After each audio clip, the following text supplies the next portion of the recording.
Merhaba arkadaşlar. Kanalımıza hoş geldiniz. Hikayeye geçmeden önce kanalımıza abone olmayı ve bu tarz hikayelerin devamı için videoyu beğenip yorum atmayı unutmayın. Keyifli dinlemeler. Merhaba, ben Hikmet. Bu yaşamış olduğum olay kuzenimle ilgili. Ben üniversiteyi kuzenimin olduğu şehirde kazanınca aynı evde yaşamaya başlamıştık. Kuzenimin adı Onur, benden 2 yaş büyük. Onur'un çok sevdiği bir kız vardı okuldan. Kızın adı da Kübra. Ama kız Onur'a hiç yüz vermezdi. Okulun popüler çocuklarıyla takılırdı. Onur da platonik olarak aşk acısı çekerdi.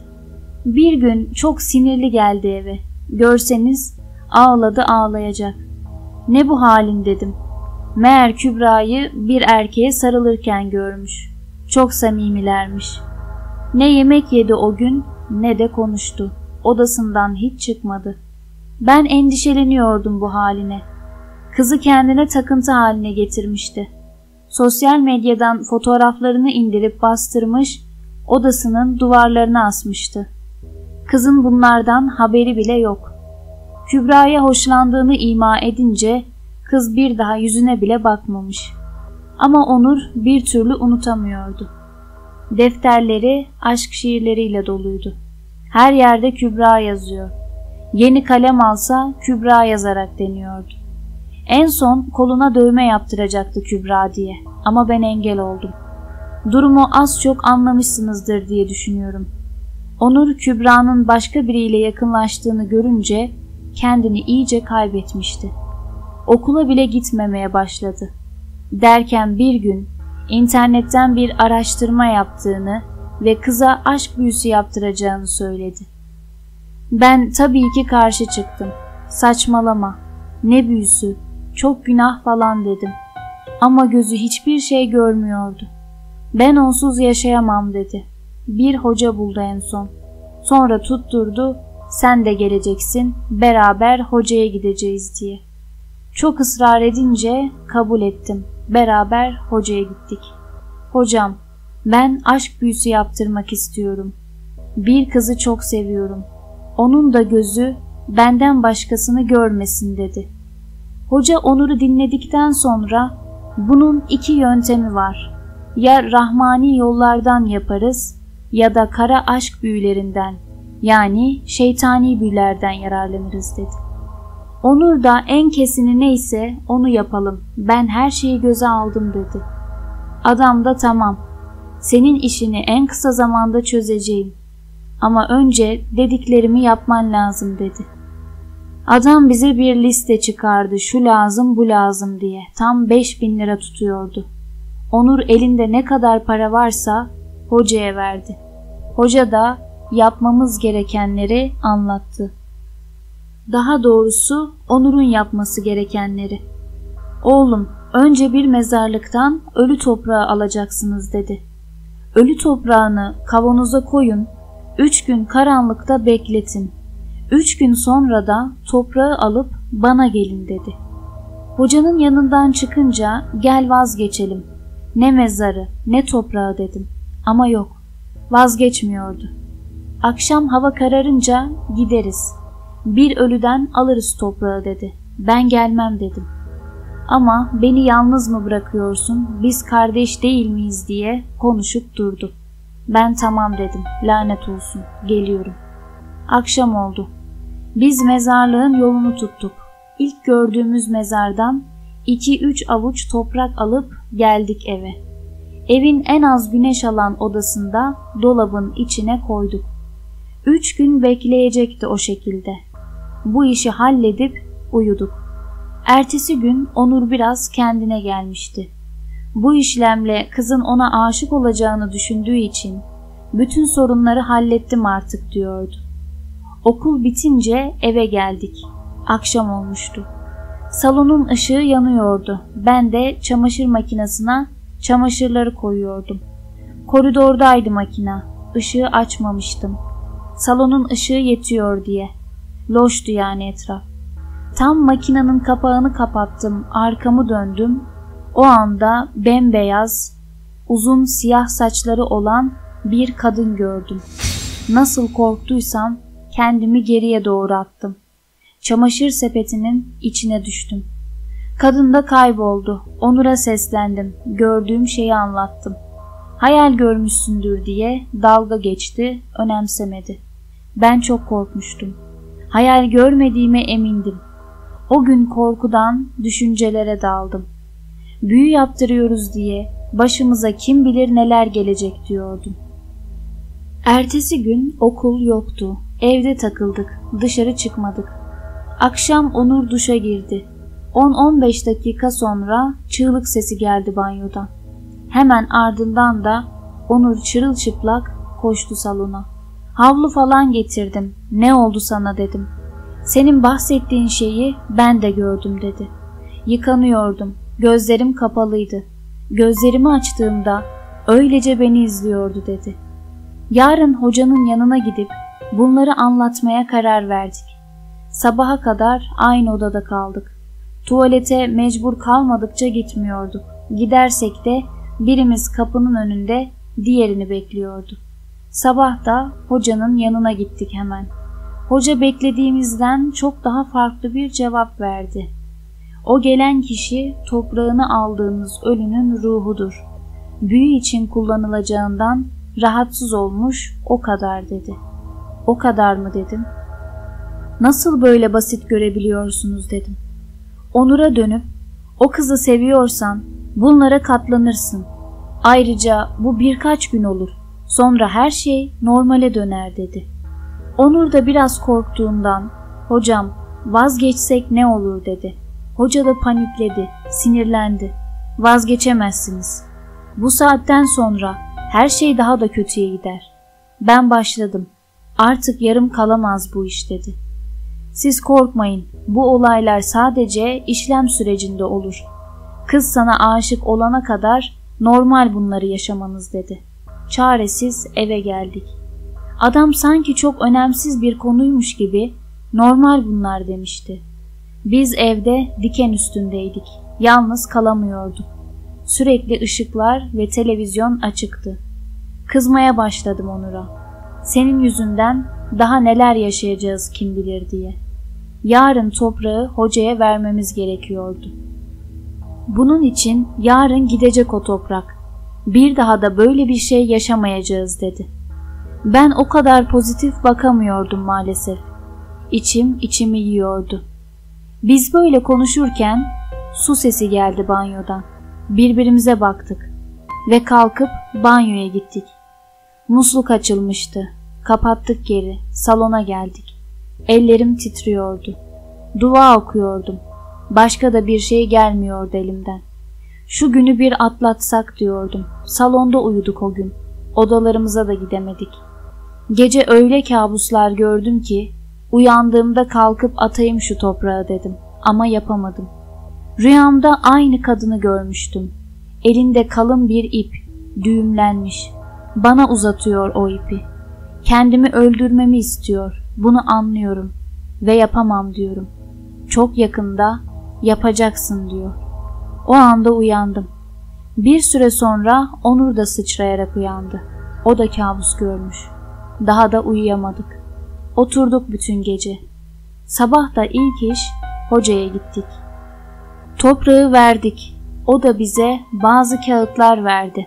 Muska gibi. Bunları 7 gün boyunca yakıp gömeceksiniz dedi. Onlarla uğraştık bu sefer. İlk gece bahçeye inip ufak bir çukur açtık. İçinde yaktık. İyice kül olunca da üstünü toprakla kapattık. Artık bir şey olmaz diyorduk. Ne de olsa ölünün toprağı evden gitti. Ama yanılmışız. Meğer her şey şimdi başlayacakmış. Kağıdı gömdükten sonra eve geldik. Onur'un odasında bir müzik kutusu vardı. Bilirsiniz, kutuyu açınca bir balerin dans eder ve müzik çalar. Salonda otururken Onur'un odasından o müzik sesi gelmeye başladı. Gidip bakamadık korkudan. Çaldı da çaldı o ses. En sonunda gidip bakalım dedik. Odaya girince şok olduk. Nasıl anlatayım size o görüntüyü?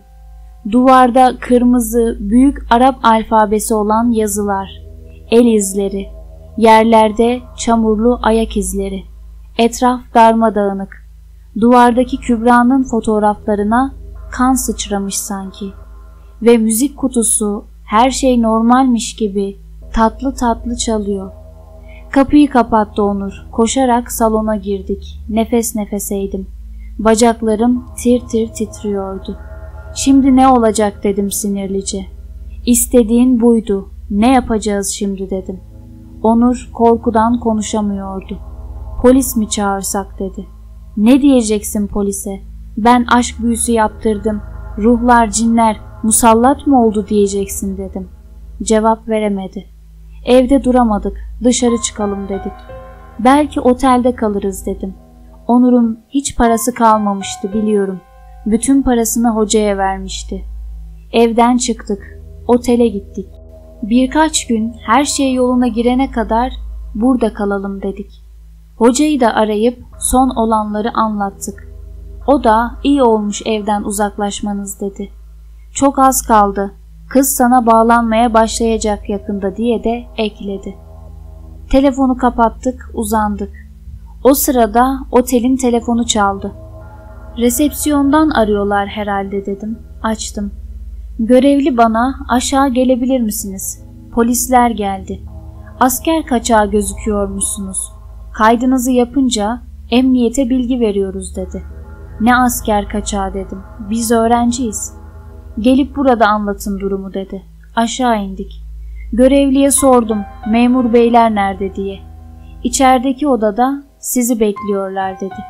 Odanın üstünde sadece görevliler girebilir yazıyordu. Girdik içeri. 2 polis vardı. Ben daha hiçbir şey demeden polisler üstümüze saldırmaya başladı. Öyle bir vuruyorlardı ki sanki vatana ihanet etmiştik. Başımı ellerimin arasına aldım. Cenin pozisyonunda işkencenin bitmesini bekliyordum. Onur'a baktım gözümü hafif açıp. Burnundan kan geliyordu. Ölecek çocuk. Ne yapıyorsunuz diye bağırmaya başladım. Bir anda durdular. Oturdum, etrafa baktım. Hiç kimse yoktu. Onur iyi misin dedim. Yarı baygın şekilde yatıyordu. Yardım edin diye bağırdım. İçeri görevli girdi. Sizin ne işiniz var burada dedi.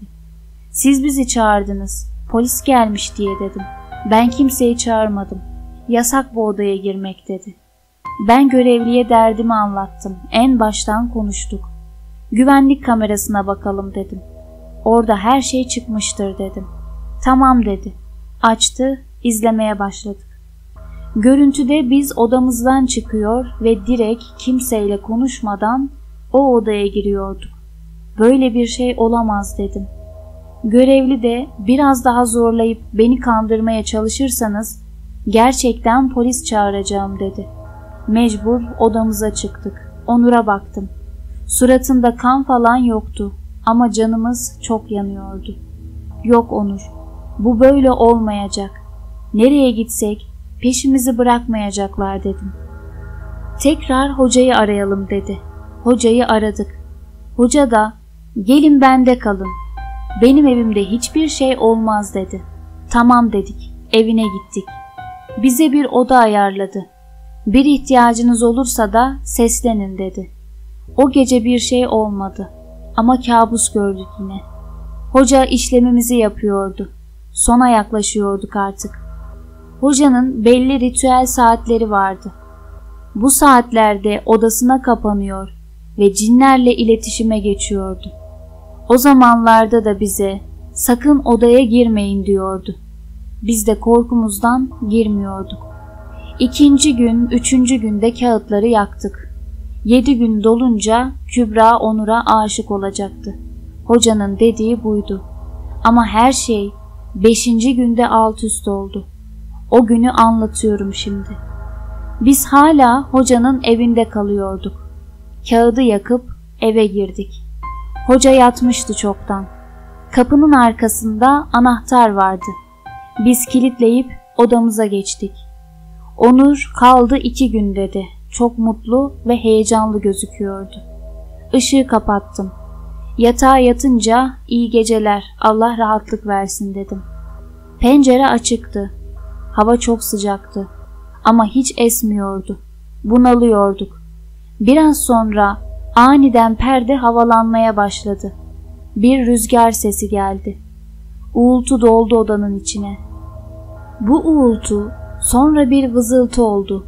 Kulağımın dibinde bir sinek gibiydi. Ve sonra sese dönüştü. Kendi toprağımla gömeceğim sizi dedi ses. Onur'u uyandırdım. O da sesleri duyunca hocanın kapısını çaldık. Sanki bizi bekliyormuş gibi üstü başı giyinik saniyesinde açtı kapıyı. İçeri geçin siz, geliyorum ben dedi. Geçtik, beklemeye başladık. Hoca geldi az sonra. Ne yaptınız siz dedi. Bir şey yapmadık, sadece sizin dediklerinizi yaptık hocam dedik. Yalan söylemeyin bana diye öyle bir bağırdı ki, hoca gitti, yerine başkası geldi sanki. İrkildik birden. Ne yaptıysak özür dileriz hocam dedik.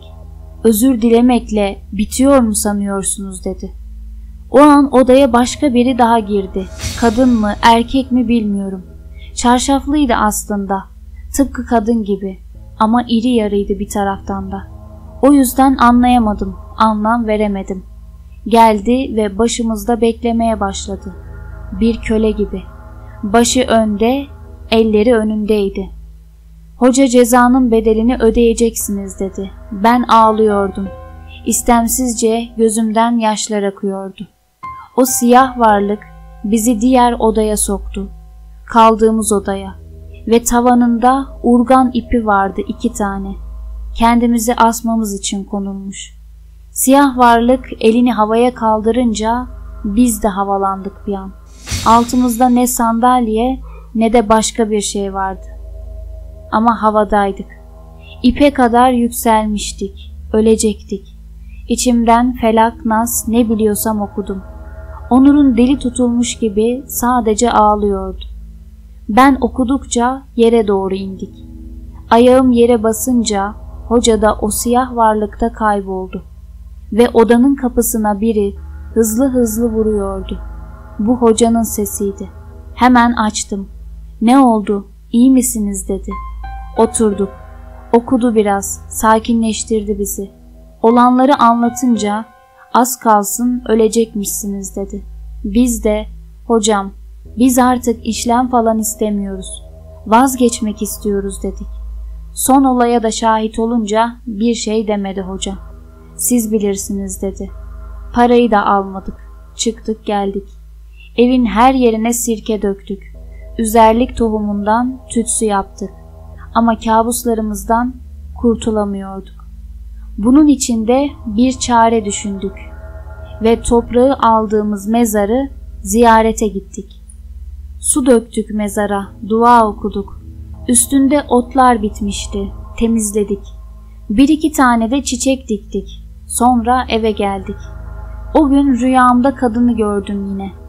Diktiğimiz çiçeklerden biri elindeydi.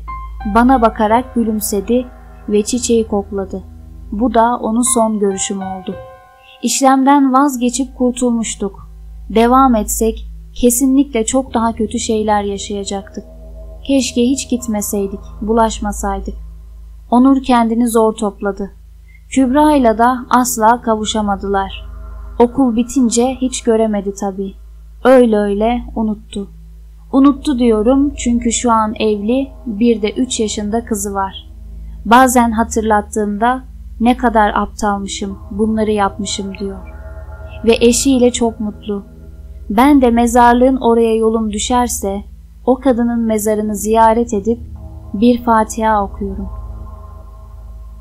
Hikayemiz buraya kadardı.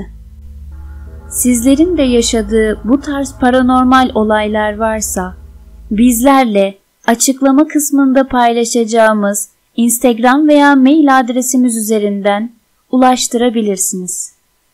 Bir sonraki hikayelerde buluşuncaya dek hoşça kalın.